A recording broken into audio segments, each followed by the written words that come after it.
எசேக்கியேல் அதிகாரம் 43. பின்பு அவர் என்னை கீழ் திசைக்கு எதிர் வாசலாக்கிய வாசலுக்கு அழைத்து கொண்டு போனார். இதோ, இஸ்ரவேலின் தேவனுடைய மகிமை கீழ் திசையிலிருந்து வந்தது. அவருடைய சத்தம் பெருவெள்ளத்தின் இரைச்சலைப் போல இருந்தது. அவருடைய மகிமையினால் பூமி பிரகாசித்தது.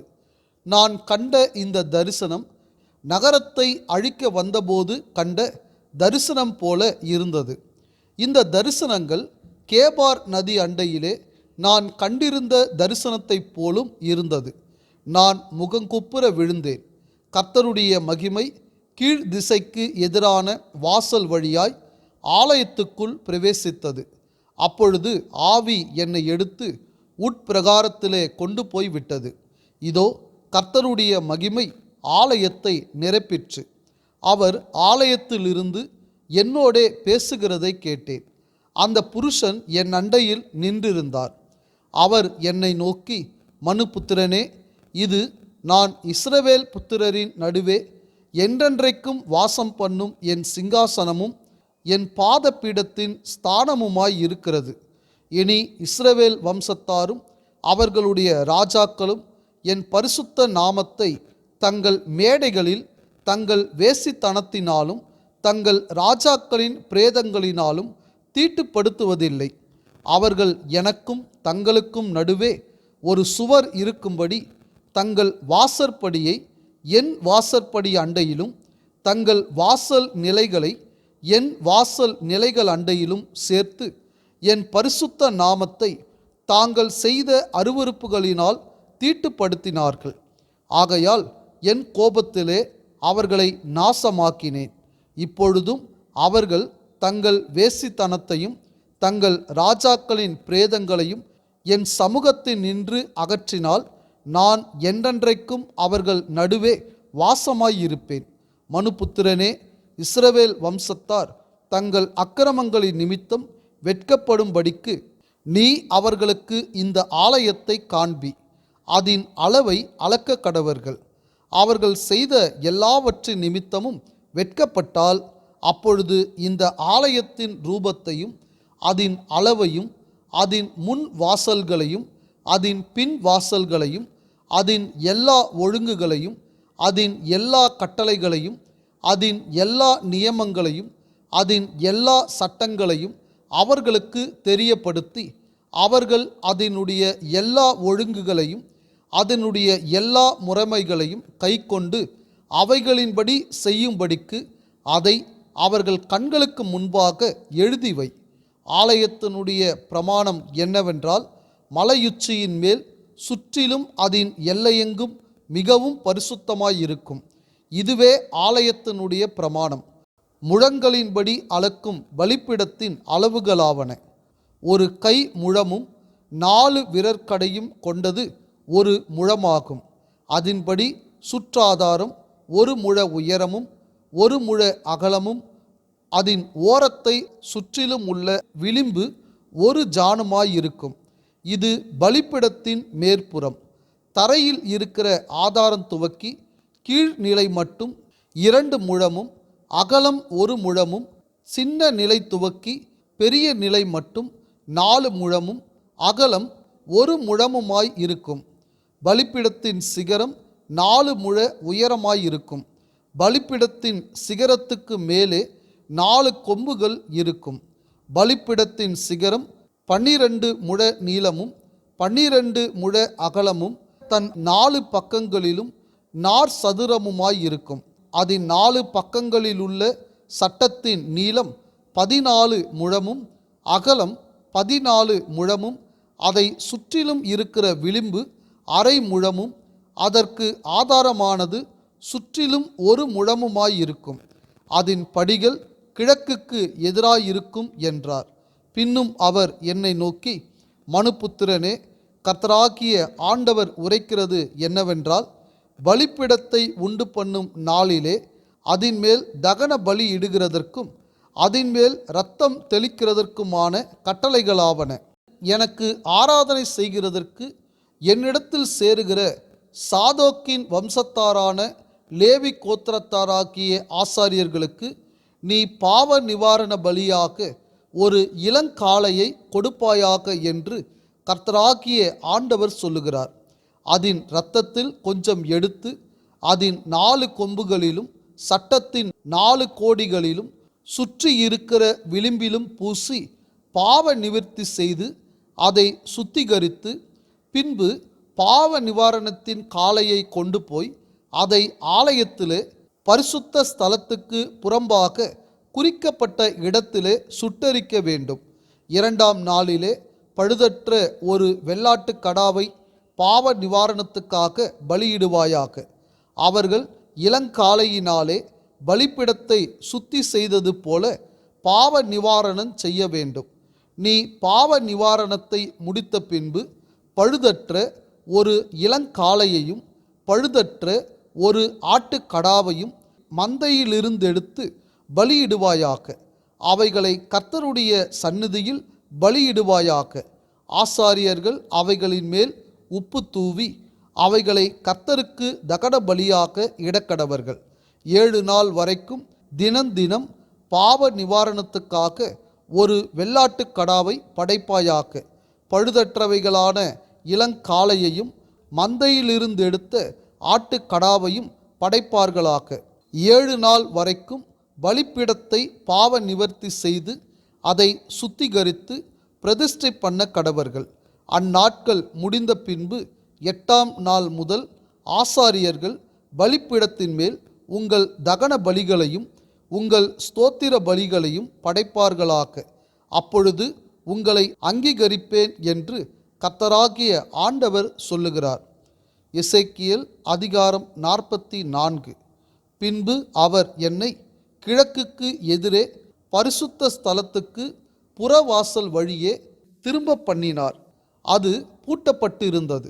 அப்பொழுது கர்த்தர் என்னை நோக்கி, இந்த வாசல் திறக்கப்படாமல் பூட்டப்பட்டிருக்கும், ஒருவரும் இதற்குள் பிரவேசிப்பதில்லை. இஸ்ரவேலின் தேவனாகிய கர்த்தர் இதற்குள் பிரவேசித்தார். ஆகையால் இது பூட்டப்பட்டிருக்க வேண்டும். இது அதிபதிக்கே உரியது. அதிபதி கர்த்தருடைய சந்நிதியில் போஜனம் பண்ணும்படி இதில் உட்காருவான். அவன் வாசல் மண்டபத்தின் வழியாய் பிரவேசித்து மறுபடியும் அதன் வழியாய் புறப்படுவான் என்றார். பின்பு அவர் என்னை வடக்கு வாசல் வழியாய் ஆலயத்தின் முகப்பிலே அழைத்து கொண்டு போனார். இதோ கர்த்தருடைய ஆலயம் கர்த்தருடைய மகிமையால் நிறைந்ததை நான் கண்டு முகங்குப்புற விழுந்தேன். அப்பொழுது கர்த்தர் என்னை நோக்கி, மனுபுத்திரனே, கர்த்தருடைய ஆலயத்தின் சகல நியமங்களையும் அதன் சகல சட்டங்களையும் குறித்து நான் உன்னோடே சொல்வதையெல்லாம் நீ உன் மனதிலே கவனித்து உன் கண்களினாலே பார்த்து உன் காதுகளினாலே கேட்டு பரிசுத்த ஸ்தலத்தினுடைய எல்லா வாசற்படிகளின் வழியாய் ஆலயத்துக்குள் பிரவேசிப்பதும் அதிலிருந்து புறப்படுவதும் இன்ன விதமென்று நீ ஆலோசித்து பார்த்து இஸ்ரவேல் வம்சத்தாராகிய கலகக்காரரோடே சொல்ல வேண்டியது என்னவென்றால், கர்த்தராகிய ஆண்டவர் உரைக்கிறார், இஸ்ரவேல் வம்சத்தாரே, நீங்கள் செய்த சகல அருவருப்புகளும் போதும். நீங்கள் எனக்கு செலுத்த வேண்டிய ஆகாரமாக்கிய நினத்தையும் இரத்தத்தையும் செலுத்துகையில் என் ஆலயத்தை பரிசுத்த குலைச்சலாக்கும்படி விருத்த சேதனம் இல்லாத இருதயமும் விருத்த சேதனம் இல்லாத மாம்சமும் உள்ள அந்நிய புத்திரரை என் பரிசுத்த ஸ்தலத்துக்குள் இருக்கிறதற்காக அழைத்து கொண்டு வந்தீர்கள். நீங்கள் செய்த எல்லா அருவருப்புகளினாலும் அவர்கள் என் உடன்படிக்கையை மீறினார்கள். நீங்கள் என் பரிசுத்த வஸ்துக்களின் காவலை காவாமல் உங்களுக்கு இஷ்டமானவர்களை என் பரிசுத்த ஸ்தலத்திலே என் காவலை காக்கிறதற்காக வைத்தீர்கள். கர்த்தராகிய ஆண்டவர் சொல்லுகிறது என்னவென்றால், இஸ்ரவேல் புத்திரரின் நடுவில் இருக்கிற சகல அந்நிய புத்திரரிலும் விருத்த சேதனம் இல்லாத இருதயமும் விருத்த சேதனம் இல்லாத மாம்சமும் உள்ள அந்நிய புத்திரன் ஒருவனும் என் பரிசுத்த ஸ்தலத்துக்குள் பிரவேசிப்பதில்லை. இஸ்ரவேல் வழி தப்பி போகையில் என்னை விட்டு தூரமானவர்களும் என்னை விட்டு வழி தப்பி தங்கள் நரகலான விக்கிரகங்களை பின்பற்றினவர்களுமாக்கிய லேவியரும் தங்கள் அக்கிரமத்தை சுமப்பார்கள். ஆகிலும் அவர்கள் என் ஆலயத்தின் வாசல்களை காத்து என் ஆலயத்தில் ஊழியம் செய்து என் பரிசுத்த ஸ்தலத்திலே பணிவிடைக்காரராய் இருப்பார்கள். அவர்கள் ஜனங்களுக்காக தகன பலிகளையும் மற்ற பலிகளையும் செலுத்தி இவர்களுக்கு ஊழியம் செய்கிறதற்கு இவர்கள் முன்பாக என் பரிசுத்த ஸ்தலத்திலே பணிவிடைக்காரராய் இருப்பார்கள். அவர்கள் இவர்களுடைய நரகலான விக்கிரகங்களுக்கு முன்பாக நின்று இவர்களுக்கு ஊழியம் செய்து இஸ்ரவேல் வம்சத்தாரை அக்கிரமத்தில் விழப்பண்ணினபடியினால் நான் என் கையை அவர்களுக்கு விரோதமாய் உயர்த்தினேன். அவர்கள் தங்கள் அக்கிரமத்தை சுமப்பார்கள் என்று கர்த்தராகிய ஆண்டவர் சொல்லுகிறார். அவர்கள் எனக்கு ஆசாரியராய் ஆராதனை செய்யும்படி என் சமீபத்தில் வராமலும் மகா பரிசுத்தமான ஸ்தலத்தில் என் பரிசுத்த வஸ்துக்களில் யாதொன்றையும் கிட்டாமலும் இருக்க வேண்டும். அவர்கள் தங்கள் இலச்சையையும் தாங்கள் செய்த அருவருப்புகளையும் சுமக்க கடவர்கள். ஆலயத்தின் சகல வேலைகளுக்கும் அதில் செய்யப்பட வேண்டிய எல்லாவற்றிற்கும் நான் அவர்களை அதில் காவல் காக்கிறவர்களாய் இருக்க கட்டளையிடுவேன். இஸ்ரவேல் புத்திரரே, என்னை விட்டு வழி தப்பி போகையில் என் பரிசுத்த ஸ்தலத்தின் காவலை காக்கிற சாதோக்கின் புத்திரராக்கிய லேவியர் என்னும் ஆசாரியர்களே, எனக்கு ஆராதனை செய்ய என் சமீபத்தில் சேர்ந்து நினத்தையும் இரத்தத்தையும் எனக்கு செலுத்த என் சந்நிதியில் நிற்பார்கள் என்று கர்த்தராகிய ஆண்டவர் சொல்லுகிறார். இவர்கள் என் பரிசுத்த ஸ்தலத்துக்குள் பிரவேசிப்பார்கள். இவர்களே எனக்கு ஆராதனை செய்ய என் பீடத்தை கிட்டி வந்து என் காவலை காப்பார்கள். உட்பிரகாரத்தின் வாசல்களுக்குள் பிரவேசிக்கிற போது சணல் நூல் வஸ்திரங்களை உடுத்தி கொள்வார்களாக. அவர்கள் உட்பிரகாரத்தின் வாசல்களிலும் உள்ளேயும் ஆராதனை செய்கையில் ஆட்டு மயிர் உடுப்பை தரிக்கலாகாது. அவர்களுடைய தலைகளில் சணல் நூல் குல்லாக்களையும் அவர்களுடைய இடைகளில் சணல் நூல் சல்லடங்களையும் தரிக்க வேண்டும். வேர்வை உண்டாக்கத்தக்கதொன்றையும் அறையில் கட்டலாகாது. அவர்கள் வெளிப்பிரகாரமாக்கிய புறமுற்றத்திலே ஜனங்களிடத்தில் போகும்போது அவர்கள் தாங்கள் ஆராதனை செய்யும் சமயத்தில் உடுத்தியிருந்த தங்கள் வஸ்திரங்களை கழற்றி அவைகளை பரிசுத்த அறை வீடுகளில் வைத்து வேறே வஸ்திரங்களை உடுத்தி கொள்ள கடவர்கள். தங்கள் வஸ்திரங்களாலே ஜனங்களை பரிசுத்தப்படுத்தலாகாது. அவர்கள் தங்கள் தலைகளை சிறையாமலும் தங்கள் மயிரை நீளமாய் வளர்க்காமலும் தங்கள் தலைமயிரை கத்தரிக்க கடவர்கள். ஆசாரியர்களில் ஒருவனும் உட்பிரகாரத்துக்குள் பிரவேசிக்கும் போது திராட்சரசம் குடிக்கலாகாது. விதவையையும் தள்ளிவிடப்பட்டவளையும் அவர்கள் விவாகம் பண்ணாமல் இஸ்ரவேல் வம்சத்தாலாக்கிய கன்னிகையை யாக்கிலும் ஒரு ஆசாரியனின் மனைவியாயிருந்த விதவையை யாக்கிலும் விவாகம் பண்ணலாம். அவர்கள் பரிசுத்தமானதற்கும் பரிசுத்தமல்லாததற்கும் தீட்டானதற்கும் தீட்டல்லாததற்கும் இருக்கும் வித்தியாசத்தை என் ஜனத்துக்கு போதித்து அவர்களுக்கு தெரிய பண்ண கடவர்கள். வழக்கு இருந்தால் அவர்கள் நியாயம் தீர்க்க ஆயத்தமாயிருந்து என் நியாயங்களின்படி அதை தீர்த்து என்னுடைய பண்டிகைகளில் எல்லாம் என் நியாய பிரமாணத்தையும் என் கட்டளைகளையும் கைக்கொண்டு என் ஓய்வு நாட்களை பரிசுத்தமாக்க கடவர்கள். தகப்பன், தாய், குமாரன், குமாரத்தி, சகோதரன், புருஷனுக்கு வாழ்க்கைப்படாத சகோதரி என்னும் இவர்களுடைய சவத்தினால் அவர்கள் தீட்டுப்படலாமே அல்லாமல் அவர்களில் ஒருவனும் செத்த ஒருவனிடத்தில் போய் தீட்டுப்படலாகாது. அவன் சுத்திகரிக்கப்பட்ட பின்பு அவனுக்கு 7 நாள் எண்ணப்பட வேண்டும். அவன் பரிசுத்த ஸ்தலத்தில் ஆராதனை செய்யும்படி பரிசுத்த ஸ்தலம் இருக்கிற உட்பிரகாரத்துக்குள் பிரவேசிக்கிற நாளிலே அவன் தனக்காக பாவ நிவாரண பலியை செலுத்த கடவன் என்று கர்த்தராகிய ஆண்டவர் சொல்லுகிறார். அவர்களுக்குரிய சுதந்திரம் என்னவென்றால் நானே அவர்கள் சுதந்திரம். ஆகையால் இஸ்ரவேலில் அவர்களுக்கு காணியாட்சியை கொடாதிருப்பீர்களாக. நானே அவர்கள் காணியாட்சி. போஜன பலியையும் பாவ நிவாரண பலியையும் குற்ற நிவாரண பலியையும் அவர்கள் புசிப்பார்கள். இஸ்ரவேலிலே பொருத்தனை பண்ணப்பட்டதெல்லாம் அவர்களுடையதாய் இருப்பதாக. சகலவித முதற்கனிகளில் எல்லாம் முந்தின பலனும் நீங்கள் காணிக்கையாய் செலுத்தும் எவ்விதமான பொருள்களும் ஆசாரியர்களுடையதாய் இருப்பதாக. உங்கள் வீட்டில் ஆசீர்வாதம் தங்கும்படிக்கு நீங்கள் பிசைந்த மாவில் முதற் பாகத்தையும் ஆசாரியனுக்கு கொடுக்க கடவீர்கள். பறவைகளிலும் மிருகங்களிலும் தானாய் செத்ததும் பீருண்டதுமான ஒன்றையும் ஆசாரியர்கள் புசிக்கலாகாது. எசேக்கியேல் அதிகாரம் 45. நீங்கள் சுதந்தரித்து கொள்ளும்படி தேசத்தை சீட்டு போட்டு பங்கிடும்போது தேசத்தில் 25,000 கோல் நீளமும் 10,000 கோல் அகலமுமான பரிசுத்த பங்கை கர்த்தருக்கு அற்பிதமாக பிரித்து வைக்க கடவீர்கள். இது தன் சுற்றலை எங்கும் பரிசுத்தமாயிருக்கும். இதிலே பரிசுத்த ஸ்தலத்துக்கென்று 500 கோல் நீளமும் 500 கோல் அகலமுமான நார் சதுரம் அளக்கப்பட கடவது. அதற்கு சுற்றிலும் 50 முழமான வெளிநிலம் இருக்க வேண்டும். இந்த அளவு உட்பட 25,000 கோல் நீளத்தையும் 10,000 கோல் அகலத்தையும் அளப்பாயாக.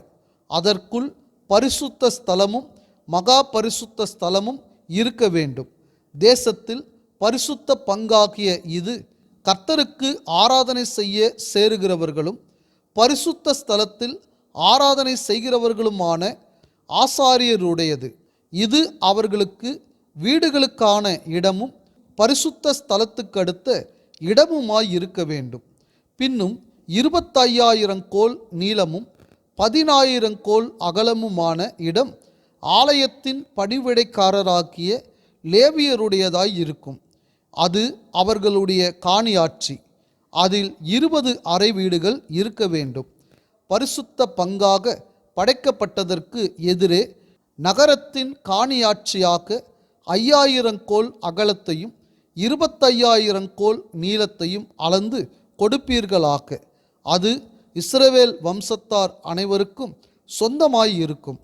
பரிசுத்த பங்காக படைக்கப்பட்டதற்கும் நகரத்தின் காணியாட்சிக்கும் இந்த புறத்திலும் அந்த புறத்திலும் பரிசுத்த படைப்புக்கு முன்பாகவும் நகரத்தின் காணிக்கு முன்பாகவும் அதிபதியினுடைய பங்கு மேற்கிலே மேற்புறமாகவும் கிழக்கிலே கீழ்ப்புறமாகவும் இருப்பதாக. அதன் நீளம் மேல் எல்லை துவக்கி கீழ் எல்லை மட்டும் பங்குகளில் ஒவ்வொன்றுக்கும் எதிராயிருக்க வேண்டும். இது அவனுக்கு இஸ்ரவேலிலே காணி பூமியாக இருக்க கடவது.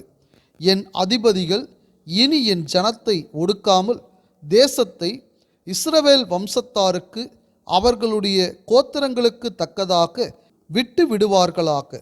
கர்த்தராகிய ஆண்டவர் சொல்லுகிறது என்னவென்றால், இஸ்ரவேலின் அதிபதிகளே, நீங்கள் செய்தது போதும். நீங்கள் கொடுமையையும் கொள்ளையிடுதலையும் தவிர்த்து நியாயத்தையும் நீதியையும் செய்யுங்கள். உங்கள் உத்தண்டங்களை என் ஜனத்தை விட்டு அகற்றுங்கள் என்று கர்த்தராகிய ஆண்டவர் சொல்லுகிறார். சுமுத்திரையான தராசும் சுமுத்திரையான மரக்காலும் சுமுத்திரையான அளவு குடமும் உங்களுக்கு இருக்க கடவது. மரக்காலும் அளவு குடமும் ஒரே அளவாய் இருந்து மரக்கால் களத்திலே 10 1 பங்கும் அளவு குடம் களத்திலே 10 1 பங்கும் பிடிக்க கடவது. களத்தின்படியே அதன் அளவு நிர்ணயிக்கப்படுவதாக. சேக்கலானது 20 கேரா. 20 சேக்கலும் 25 சேக்கலும் 15 சேக்கலும் உங்களுக்கு ஒரு ராத்தலாகும். நீங்கள் செலுத்த வேண்டிய காணிக்கையாவது, ஒரு கலம் கோதுமையிலே ஒரு மரக்காலில் 6 1 பங்கையும், ஒரு கலம் வார் கோதுமையிலே ஒரு மரக்காலில் 6 1 பங்கையும் படைக்க கடவீர்கள். அளவு குடத்தால் அளக்கிற எண்ணெயின் கட்டளையாவது, 10 குடம் பிடிக்கிற களத்துக்கு சரியான ஒரு ஜாடி எண்ணெயிலே 10 1 பங்கை படைப்பீர்களாக. 10 அளவு குடம் ஒரு களமாகும். இஸ்ரவேல் தேசத்திலே நல்ல மேய்ச்சலை மேய்க்கிற மந்தையிலே 200 ஆடுகளில் ஒரு ஆடும் அவர்களுடைய பாவ நிவாரணத்திற்காக போஜன பலியாகவும் தகன பலியாகவும் சமாதான பலியாகவும் செலுத்தப்பட கடவதென்று கர்த்தராகிய ஆண்டவர் சொல்லுகிறார். இஸ்ரவேலின் அதிபதிக்கு முன்பாக தேசத்தின் ஜனங்கள் எல்லாரும் இந்த காணிக்கையை செலுத்த கடனாளிகளாய் இருக்கிறார்கள். இஸ்ரவேல் வம்சத்தார் கூடி வர குறிக்கப்பட்ட சகல பண்டிகைகளிலும் மாத பிறப்புகளிலும் ஓய்வு நாட்களிலும் தகன பலிகளையும் போஜன பலிகளையும் பான பலிகளையும் செலுத்துவது அதிபதியின் மேல் சுமந்த கடனாயிருக்கும். அவன் இஸ்ரவேல் வம்சத்தாருக்காக பாவ நிவாரணம் பண்ணும்படிக்கு பாவ நிவாரண பலியையும் போஜன பலியையும் தகன பலியையும் சமாதான பலியையும் படைப்பானாக. கர்த்தராகிய ஆண்டவர் சொல்லுகிறது என்னவென்றால், 1ஆம் மாதம் 1ஆம் தேதியிலே நீ பழுதற்ற ஒரு காளையை கொண்டு வந்து பரிசுத்த ஸ்தலத்துக்கு பாவ நிவர்த்தி செய்வாயாக. பாவ நிவாரண பலியின் இரத்தத்திலே கொஞ்சம் ஆசாரியன் எடுத்து ஆலயத்தின் வாசல் நிலைகளிலும் பலிபீடத்து சட்டத்தின் 4 கோடிகளிலும் உட்பிரகாரத்தின் வாசல் நிலைகளிலும் பூசக்கடவன். பிழை செய்தவனுக்காகவும் அறியாமல் தப்பிதம் செய்தவனுக்காகவும் அந்த பிரகாரமாக 7ஆம் தேதியிலும் செய்வாயாக. இவ்விதமாய் ஆலயத்துக்கு பாவ நிவர்த்தி செய்வாயாக. 1ஆம் மாதம் 14ஆம் தேதியிலே புளிப்பில்லாத அப்பம் புசிக்கப்படுகிற 7 நாள் பண்டிகையாக்கிய பஸ்கா ஆரம்பமாகும். அந்நாளிலே அதிபதி தன்னிமித்தமும் தேசத்து எல்லா ஜனங்களின் நிமித்தமும் பாவ நிவாரணத்துக்காக ஒரு காளையை படைப்பானாக. 7 நாள் பண்டிகையில் அவன் அந்த 7 நாளும் தினந்தோறும் கர்த்தருக்கு தகன பலியாக பழுதற்ற 7 காளைகளையும் 7 ஆட்டுக்கடாக்களையும் பாவ நிவாரண பலியாக ஒரு வெள்ளாட்டு கடாவையும் தினந்தோறும் படைப்பானாக. ஒவ்வொரு காளையோடே ஒரு மரக்கால் மாவும் ஒவ்வொரு ஆட்டுக்கடாவோடே ஒரு மரக்கால் மாவுமான போஜன பலியையும் ஒவ்வொரு மரக்கால் மாவோடே ஒரு படி எண்ணெயையும் படைப்பானாக. 7ஆம் மாதம் 15ஆம் தேதியில் ஆரம்பமாகிற பண்டிகையிலே அவன் அப்படியே 7 நாளும் அதற்கு சரியான பிரகாரமாக பாவ நிவாரண பலிகளையும் தகன பலிகளையும் போஜன பலிகளையும் எண்ணெயையும் படைக்க கடவன்.